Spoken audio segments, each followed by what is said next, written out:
안녕하세요. 성공을 읽어드리는 성공 PD입니다.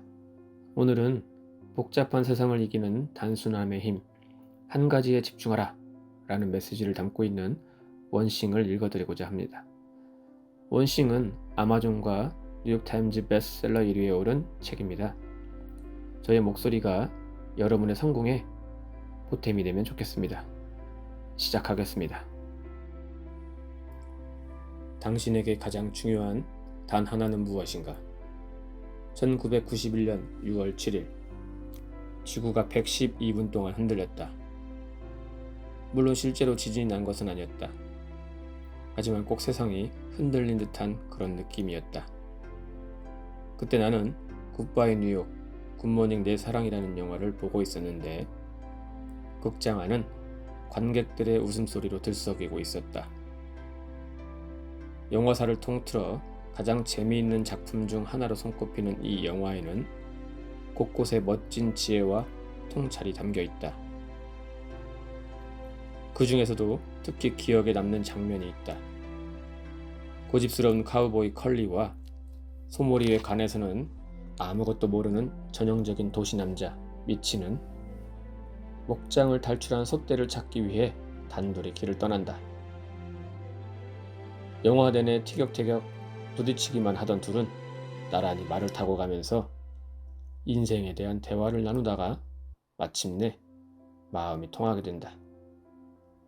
갑자기 말을 멈춰 세운 컬리는 안장 위에 앉은 채로 미치를 향해 질문을 던졌다. 자네, 인생에서 성공하는 비결이 뭔지 아나? 아니요, 모르겠는데요. 뭔데요? 바로 이거지. 손가락 하나를 들어 올린다. 손가락이요? 하나. 단 하나. 그 하나만 끈질기게 해나가면 다른 모든 일은 아무 의미가 없어지거든. 그거 참 대단하군요. 근데 그 단 하나가 대체 뭔데요? 그건 자네가 직접 알아내야지. 작가가 의도했든 아니든 컬리는 성공에 관한 완벽한 비밀을 알고 있었다. 그것은 단 하나만이 자신이 원하는 것을 얻을 수 있는 최고의 방법이라는 것이다. 하지만 내가 그 진리를 제대로 깨닫고 이해한 것은 영화를 본 지 한참 지나서였다. 과거에 수차례 성공을 경험한 CEO였던 나는 어느 순간 높은 벽에 가로막힌 채 멈춰 서 있었다. 나와 내 동료들은 10년도 채 안 되는 짧은 기간 동안 국내외를 넘나들며 활동하는 성공적인 기업을 세웠지만 돌연 그 모든 것이 예전처럼 매끄럽게 돌아가지 않음을 느끼고 있었다. 그렇게 몸과 마음을 바쳐 헌신했건만 내 삶은 원하는 대로 돌아가지 않았다. 마치 나를 둘러싼 모든 것들이 한꺼번에 무너져 내리는 것만 같은 절망감에 빠져들기 시작했다. 그렇게 나는 제대로 실패를 맛보고 있었다.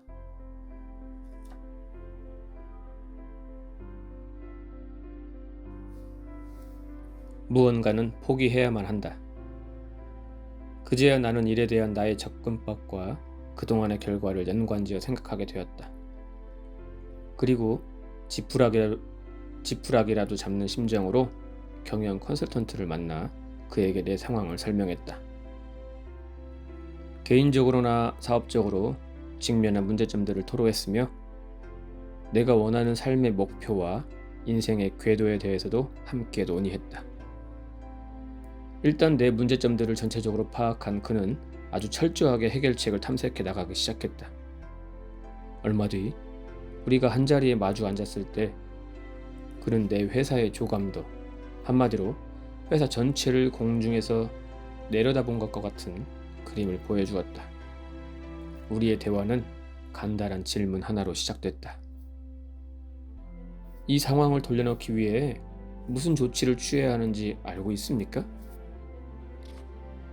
아니요. 알고 있기는커녕 내겐 아무 생각도 없었다. 그는 내가 해야 할 일은 하나밖에 없다고 했다. 조직 내에서 새 인물로 교체해야 할 자리 14곳을 파악했으니 그 자리에 제대로 된 인물을 영입한다면 회사도 나의 일도 나의 삶도 획기적으로 바뀔 것이라고 했다. 나는 깜짝 놀랐다.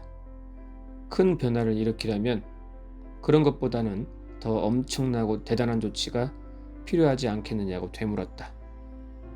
그는 단호하게 말했다. 아닙니다. 예수에게는 12명의 사도가 필요했고 당신은 14명이 필요한 것뿐입니다. 내 삶이 크게 바뀌는 순간이었다.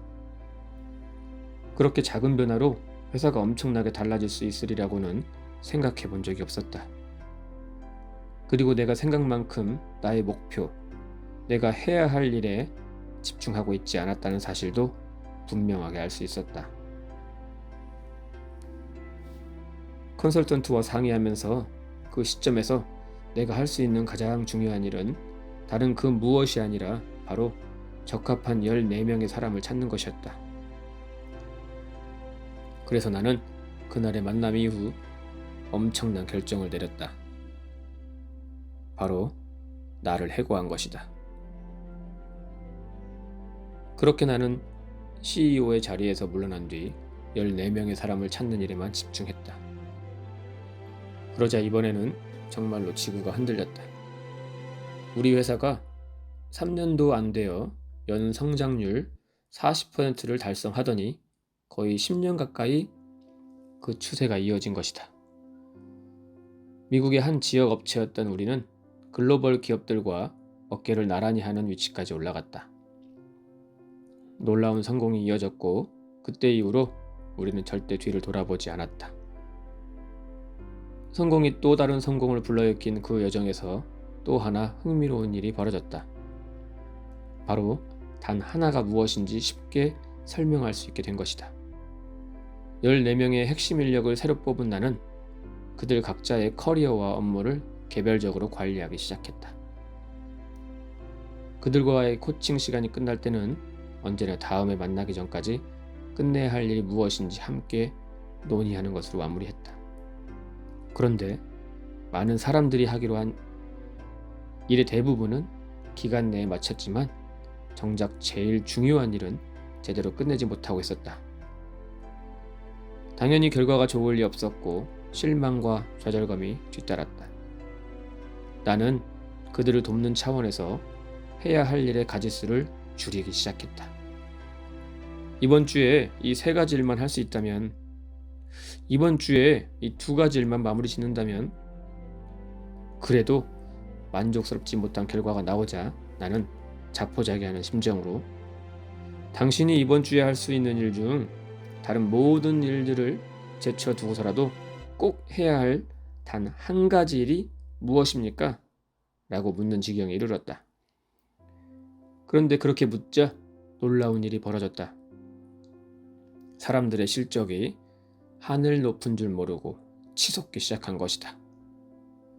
그런 경험을 겪은 후 나는 과거의 성공과 실패를 돌아보면서 흥미로운 패턴 하나를 발견했다. 오늘의 흔들림 없는 성공과 과거의 들쭉날쭉한 성공에는 무슨 차이가 있었을까? 내가 큰 성공을 거뒀을 때에는 단 하나의 일에만 모든 정신을 집중했다. 그러나 성공이 들쭉날쭉했을 때는 나의 집중력도 여러 군데에 퍼져 있었던 것이다. 순간 머릿속에서 전구가 반짝했다. 중요한 일만 파고들어라. 사람에게 주어진 시간은 모두 공평하게 하루 24시간인데 왜 어떤 이들은 다른 이들보다 더 많은 일을 해내는가? 그들은 어떻게 더 많은 일을 하고 더 많은 것을 이룩하며 더 많이 벌고 더 많은 것을 소유하는가? 시간이 곧 성취를 얻기 위한 화폐라면 어떻게 누군가는 똑같이 주어진 시간을 더 많은 화폐로 바꾸는 것인가? 그들은 어떤 일의 핵심에 모든 걸 집중했다. 즉, 그들은 중요한 일에만 파고들었던 것이다. 원하는 일이 어떤 것이든 최고의 성공을 원한다면 접근 방법은 늘 같은 방식이어야 한다. 핵심 속으로 파고들어야 한다. 파고든다는 것은 곧 자신이 할 수 있는 다른 모든 일을 무시하고 반드시 해야만 하는 일에만 집중하는 것을 뜻한다. 또한 모든 일의 중요성이 똑같지 않음을 인식하고 가장 중요한 일을 찾아내는 것이다. 이것은 자신이 하는 일과 자신이 원하는 일을 연결짓는 아주 단호한 방식이기도 하다. 탁월한 성과는 당신의 초점을 얼마나 좁힐 수 있느냐와 밀접하게 연결되어 있다. 자신의 일과 삶에서 최대한 많은 것을 얻어내려면 최대한 파고들어야 한다. 하지만 대부분의 사람들은 이렇게 생각하지 않는다. 이들은 커다란 성공은 시간이 아주 오래 걸리고 매우 복잡한 과정을 거쳐야 한다고 생각한다. 그래서 그들의 달력과 할 일 목록에는 너무 많은 것들이 담겨 감당할 수 없을 지경에 이른다. 성공은 점점 더 멀게만 느껴지고 결국 보잘것없는 결과에도 만족하고 많은 일이 생기게 된다. 이들은 소수의 몇 가지를 잘 해낼 때 커다란 성공이 온다는 것을 모르고 너무 많은 일을 하려고 애쓰다 길을 잃는다. 결과적으로 너무나도 적은 일을 해내는데 그친다. 시간이 흐를수록 기대치는 점점 낮아지고 꿈을 포기하며 삶 자체가 움츠러든다. 하지만 핵심을 파고들면 상황은 달라진다. 우리에게 주어진 시간과 에너지는 한정되어 있다. 그것을 너무 넓게 펼치려 애쓰다 보면 노력은 종잇장처럼 얇아진다. 사람들은 일의 양에 따라 성과가 점점 더 쌓이기를 바라는데 그렇게 하려면 더하기가 아닌 빼기가 필요하다. 더 큰 효과를 얻고 싶다면 일의 가지수를 줄여야 한다. 한 번에 너무 많은 일을 하려다 보면 처음엔 그렇게 하는 것이 효과가 있는 것처럼 보인다. 그러나 아무것도 줄이지 않은 채 일을 자꾸 더하기만 하면 결국엔 부정적인 결과를 맞을 수밖에 없다. 마감 기한을 수시로 놓치게 되고 만족스럽지 못한 결과가 나타나며 스트레스가 높아지고 업무 시간이 길어지며 수면 시간이 줄고 영양 상태가 나빠지며 운동을 못하고 가족은 물론이고 친구들과 함께 보내는 시간도 줄어든다. 이 모두가 생각보다 얻기 쉬운 것들을 쫓으며 쓸데없이 노력을 낭비했기 때문이다. 한 가지에 파고드는 것은 남다른 성과를 내기 위한 간단한 방법이다. 게다가 효과도 좋다. 언제든 어디에서든 어떤 경우에서든 통한다. 왜일까? 단 하나의 목적의식, 궁극적으로 본인이 원하는 곳까지 도달한다는 단 하나의 목표만을 갖게 하기 때문이다. 핵심을 파고들게 되면 단 하나만을 바라보게 된다. 그게 가장 중요하다.